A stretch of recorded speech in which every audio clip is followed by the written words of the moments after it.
Palaki na ng palaki ang aking alagang halaman mga guys. Itong mga halaman na ito hindi mo na gaano makikita dito sa patag ito, kundi sa mga kabundukan na lang. May makita ka man dito sa patag katulad nito, mga alaga na lang po ng mga nag-aalaga ng halaman katulad ko. Pero sa bundok, ibang nag-aalaga doon, nag-aalaga po sila ng kalikasan.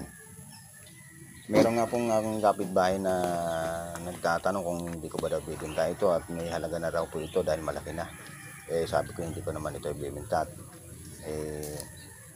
Sa pagpapalaki nga lang po nito mahirap hintayin kung kailan siya aabot ng ganito kalaki. Taon din ang binibilang. Kaya po siya lumaki ng ganito.